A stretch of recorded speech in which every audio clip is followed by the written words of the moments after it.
सबसे पहले चैप्टर का नाम है संख्या पद्धति। इंग्लिश में क्या क्या है? Number system. इंग्लिश में बताओगे सारी चीजों के नाम, और हिंदी में भी, है ना। हिंदी में कहते हैं संख्या पद्धति और इंग्लिश में कहते हैं नंबर सिस्टम। अब यह संख्या पद्धति क्या हो? देखो नाम से पता लग रहा, संख्या पद्धति यानी संख्याओं की कोई पद्धति है, कोई समूह है ना, संख्याओं से मिला मिला, तो जब भी तो संख्या पद्धति है इसमें, है ना। तो किसी भी संख्या को मनाने के लिए हमें कितने संकेत की जरूरत पड़ती है? 10 की। अब संकेत क्या हो? संकेत होता है 0, 1, 2, 3, 4, 5, 9 तक। तो ये सब क्या है? संकेत हैं। देखो सबसे पहले हमें पता होना चाहिए संकेत क्या है। तो क्या है संकेत? 0, 1, 2, 3, 4, 5, 6, 7, 8, 9। देखो जब तक मैं पढ़ा रहा बोर्ड पे सबकी नज़र होनी चाहिए, ठीक है, क्योंकि ये कहावत है गाड़ी चलाते हुए रोड पे और पढ़ते हुए बोर्ड पे नज़र होनी चाहिए। अगर गाड़ी चलाते हुए रोड से नज़र हटी तो दुर्घटना घटेगी, और बोर्ड से हटी तो भी दुर्घटना घटेगी। फिर कुछ समझ में नहीं आने को, आई बात समझ में? तो पढ़ते हुए बोर्ड पे और गाड़ी चलाते हुए रोड पे नज़र होनी चाहिए, है ना। जब तक पढ़ा रहा हूँ सबकी नज़र बोर्ड पे हो। तो संकेत क्या है? 0, 1, 2, 3, 4, 5, 6, 7, 8, 9। कोई भी हमें संख्या बनानी, इनका प्रयोग करके तो बनाएंगे या इनके बिना बना सके हम। मान लिया मैं कह दूं अंशु कि 405 बना, तो तूने लिख दिया ये 405। इनके बिना बनी है, इनका प्रयोग करा हमने। भाई हमने 4 का प्रयोग करा, 0 का करा और हमने 5 का करा। तो हम एक बात सीख गए कि किसी भी संख्या को लिखने के लिए हमें 10 संकेतों की आवश्यकता होती है, जो 0 से 9 तक है। इतने बात समझ में आ गई सबके? चलो अब हमें सीखनी है, सबसे पहले लिखेंगे प्राकृतिक संख्या। क्या लिखेंगे? प्राकृतिक संख्याएं। अब प्राकृतिक संख्याएं क्या होती हैं भाई? अब अंशु ये पूछ रही कि सर प्राकृतिक, आपने भी कहा था सर इंग्लिश में बता, तो प्राकृतिक संख्याओं को इंग्लिश में क्या कहें? Natural number. क्या कहते हैं? नेचुरल नंबर्स, प्राकृतिक संख्याएं। अब प्राकृतिक संख्याएं क्या क्या होती हैं प्राकृतिक संख्याएं? पहले थोड़ा सा वैसे ही समझ लें। मान लिया हमें कोई भी संख्या गिननी, हमें मान लिया 50 तक अमरूद गिनने, तो हम कैसे गिनेंगे? 1, 2, 3, 4, 5, 6, 7, 8 ऐसे 50 तक गिनेंगे। हमें मान लिया पेन गिननी 20, तो 1, 2, 3, 4 ऐसे गिनेंगे, ठीक है। तो प्राकृतिक संख्याएं क्या हों? किसी भी संख्या, किसी भी वस्तु को गिनने के लिए जिन संख्याओं की जरूरत पड़े उसे हम क्या कहते हैं? प्राकृतिक संख्या कहते हैं। भाई कोई भी हमें वस्तु गिननी है तो किसकी आवश्यकता पड़ेगी? प्राकृतिक संख्या की। तो किसी भी वस्तु को गिनने के लिए जिन संख्याओं की आवश्यकता होती है उसे हम क्या कहते हैं? प्राकृतिक संख्या। अब प्राकृतिक संख्या 1 से शुरू होती है। कहाँ से शुरू होती है?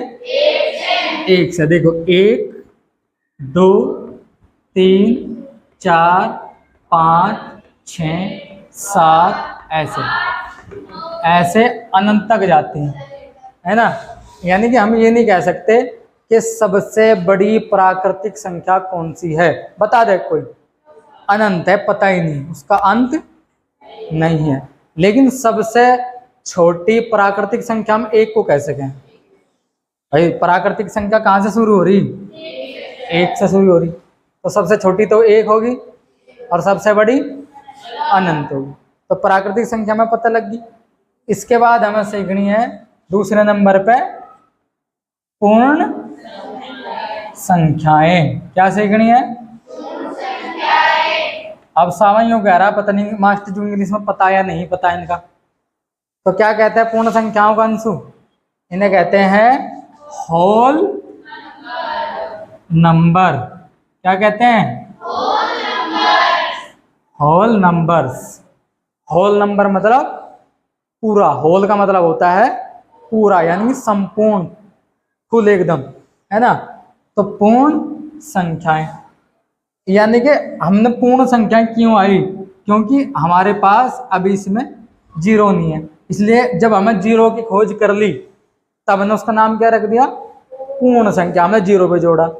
अब पूर्ण संख्याएं किसे कहेंगे, देखो हम बिल्कुल आराम से समझ सकें कि सर प्राकृतिक संख्याओं का जो ग्रुप बन रहा, जो समूह बना हुआ है, अगर हम उसमें जीरो को जोड़ दें, जीरो को बिठा दें वहां, तो पूर्ण संख्या बन जाएंगी।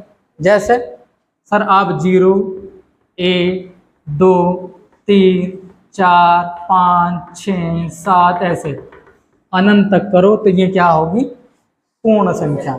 हमने क्या करा, केवल इसमें इस ग्रुप में हमने जीरो को बिठा दिया बस। तो पूर्ण संख्या कैसे करेंगे, सर पूर्ण संख्याएं में होती हैं जो जीरो से स्टार्ट होती हैं, 0, 1, 2, 3, 4, 5, 6, 7, 8 अनंत तक। और प्राकृतिक संख्याएं 1 से शुरू होती हैं, है ना। या हम दूसरे भाषा में ये कह सकें, सर प्राकृतिक संख्याओं के समूह में अगर जीरो को भी जोड़ दें तो वो क्या बन जाती हैं, पूर्ण संख्या बन जाती हैं, जिन्हें इंग्लिश में हम होल नंबर्स कहते हैं। इतनी बात समझ में आ गई। अच्छा, इसके बाद आ जाता है पूर्णांक। क्या आ जाता है भाई, पूर्णांक आ जाता है। पूर्णांक को इंग्लिश में क्या कहते हैं, उसे कहते हैं इंटीजर्स। क्या कहते हैं,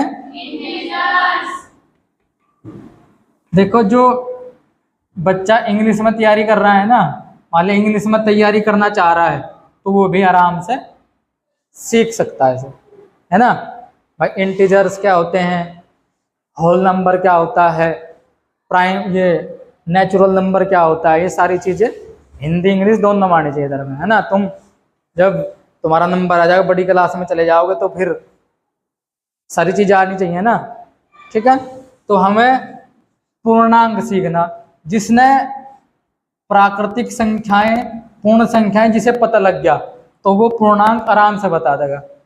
अब पूर्णांक क्या हो, सबसे पहले पूर्ण संख्या लिख लो।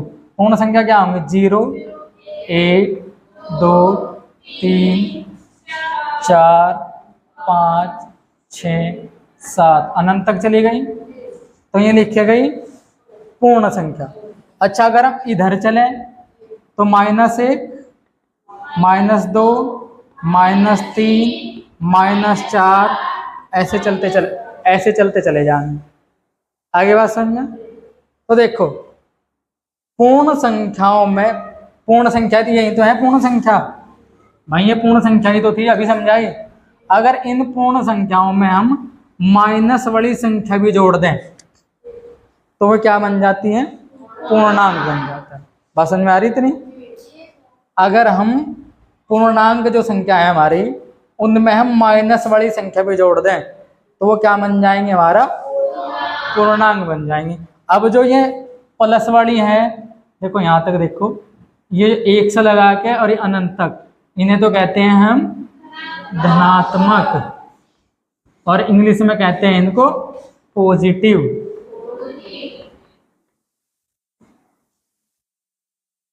पॉजिटिव यानी कि धनात्मक। और इधर वाले को हम क्या कहेंगे, ऋणात्मक, और इन्हें क्या कहते हैं इंग्लिश में, नेगेटिव। बात समझ में आ गई। अब एक 0 बच रही है जी। अब 0 ना तो धनात्मक होती और ना ही ऋणात्मक होती, तो 0 क्या होती है, 0 को हम लिख देंगे उदासीन। उदासीन इंग्लिश में न्यूट्रल होती है। बात समझ में आ गई। तो हमने क्या क्या सीख लिया, प्राकृतिक संख्या, पूर्ण संख्या, पूर्णांक, 3 चीजें हमने सीख ली, तीनों हमारी समझ में आ गई। अब उतार लो। तो हमने क्या क्या सीख लिया, प्राकृतिक संख्या, पूर्ण संख्या, पूर्णांक सब सीख गए, इंग्लिश हिंदी सब सीख गया। अब हमें क्या सीखना है, परिमेय संख्या। क्या सीखना है भाई हमें, परिमेय संख्याएं। इंग्लिश में क्या कहते हैं अंशु? क्या कहते हैं परिमेय संख्या इंग्लिश में? Rational number. क्या कहते हैं?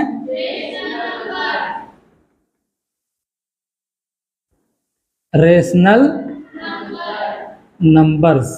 ठीक है, अगर सारी क्लास से ऐसे पढ़ते रहे ना ध्यान से तो सारी चीज सीख जाओगे हिंदी में भी, और जब 9th में जाओगे या 10th 12th 11th में जाओगे ना तो फिर कभी मार नहीं खाने का अगर ध्यान से पढ़ लिया तो। नहीं पढ़ा तो फिर ही रही भाई, है ना, मजे लेते हुए। तो रेशनल नंबर क्या होता है? परिमेय संख्याएं। परिमेय संख्याएं सब ने पढ़ रखी हैं, एक बार मैं भी बता दूं, है ना। ऐसी संख्या जो P बटे क्यू की फॉर्म में लिखी जाती हो, P बटे क्यू की फॉर्म में जो लिखे जा उसे हम क्या कहते हैं? परिमेय संख्या। अब ये P बटे क्यू फॉर्म क्या हो सर, ये बताओ। जो संख्या अंश और हर के रूप में लिखे जा, मान लिया जो संख्या P बटे क्यू के रूप में लिखे जाएगी उसे हम क्या कहेंगे? परिमेय संख्या। परिमेय संख्या या हम उसे क्या कहेंगे? परिमेय संख्या कहेंगे। जैसे 4/5, तो ये इसे हम P मान लें ऊपर वाली को और इसे नीचे मान लें Q। और 5/8 ये माइनस की भी हो सके, ये P होगी और यह Q होगी। तो जो संख्या P बटे Q के फॉर्म में लिखी रहेगी उसे हम क्या कहेंगे? परिमेय संख्या। लेकिन इसमें एक शर्त है। क्या शर्त है? कि Q बराबर कभी भी 0 नहीं होना चाहिए। अब सबने ये तो रट रखा सर Q बराबर 0 नहीं होना चाहिए, लेकिन क्यों? क्या फर्क पड़ जाए सर 0 होने से? भाई 0 होने से क्या फर्क पड़ जाए सर, समझ में नहीं आया। आज तक किताब में तो पढ़ा, सब ने बता दिया। ठीक है, देखो समझो Q बराबर 0 क्यों नहीं होना चाहिए। मान लिया मेरे पास 6 पेन है। कितने पेन है मेरे पास? 6 पेन है। मैंने कह दिया भाई इसे 3 जनों में बांट दे, 3 लोगों में बांट दे से। तो तुमने क्या करा, इसे 3 से भाग कर दिया तो कितने आ गए? 2 आ गए जी, सब पे दे दिए सबको 2।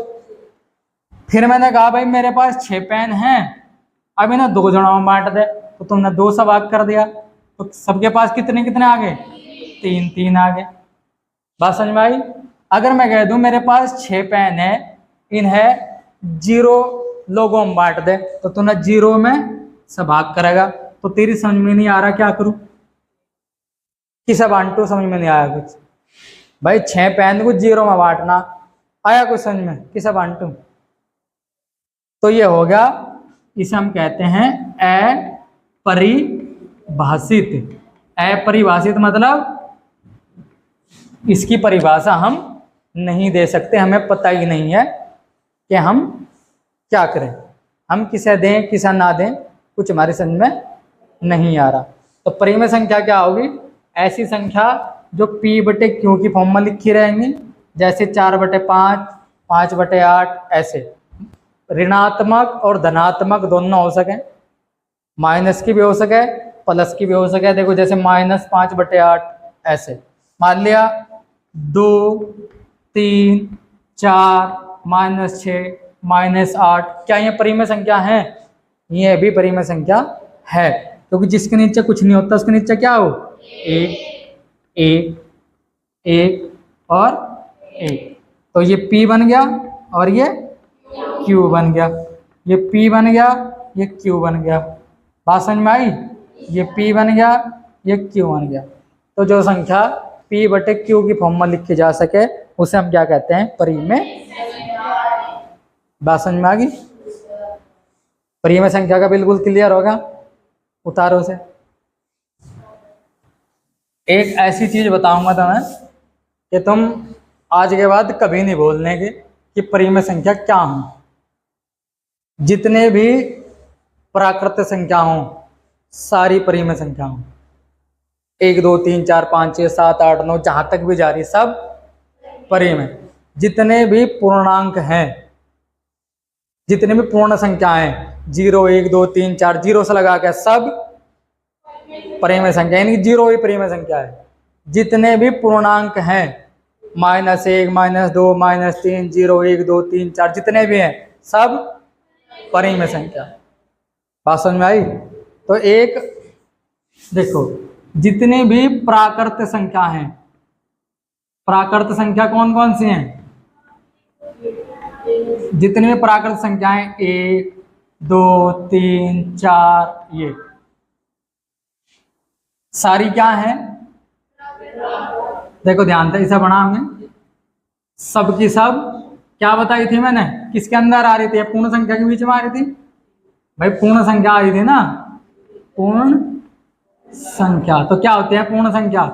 0 1 2 3। देखो सारी जितने भी प्राकृत संख्या है सारी पूर्ण संख्या के अंदर आ रही सारी की सारी। और जितनी भी प्राकृत संख्या है सारी किसके अंदर में आ गई? पूर्णांक के अंदर आ गई। पूर्णांक क्या क्या हो अभी तो बताया, -4 -3 -2 -1 0 1 2 3 4 ऐसे चलते चले जाएंगे भाई। जितने भी पूर्ण संख्याएं सारी किसके अंदर आ रही? पूर्णांक। यानी कि हम ये कह सके जितनी भी पूर्ण संख्याएं सारी पूर्णांक हैं, जितने भी प्राकृत संख्याएं सारी पूर्ण संख्या हैं। अच्छा, और जितने भी पूर्णांक हैं वे क्या हैं? जितने भी पूर्णांक हैं वे सारे परिमेय संख्या है। इतनी बात समझ में आई? अगर तुम्हें यह चीज पता लग गई तो जिंदगी में कभी मार नहीं खाने की। हमें यह पता लग गया कि सारी प्राकृत संख्या पूर्ण संख्या है, सारी पूर्ण संख्या पूर्णांक है और सारे पूर्णांक परिमेय संख्या है। इनके अलावा जो है वो सब अपरिमेय है। आगे बात समझ में? भाई कोई भी संख्या दे दो तो मैं इनमें से, तो सब क्या है? परिमेय। प्राकृत संख्या 1 से लगा के अनंत तक सब परिमेय संख्या। पूर्णांक पूर्ण संख्या 0 से लगा के अनंत तक सब परिमेय संख्या। पूर्णांक माइनस वाले प्लस वाले सब परिमेय संख्या। आगे बात समझ में? तो जितनी भी हैं सारी की सारी क्या है? ये देखो ये गोला बना लेंगे तुम। आई बात समझ में? अच्छा, अब इसके बाद हम क्या सीखेंगे फिर? अपरिमेय संख्या पढ़ ली, अब पढ़ेंगे हम अपरिमेय संख्याएं क्या होती हैं। सबसे पहली बात, जब हम परिमेय संख्या पता लगी तो जो परिमेय संख्या नहीं होंगी मैं अपरिमेय संख्या होंगी, लेकिन फिर भी समझ लें, है ना? अपरिमेय संख्याएं इंग्लिश में भी लिख दो या रहना दो? Irrational number.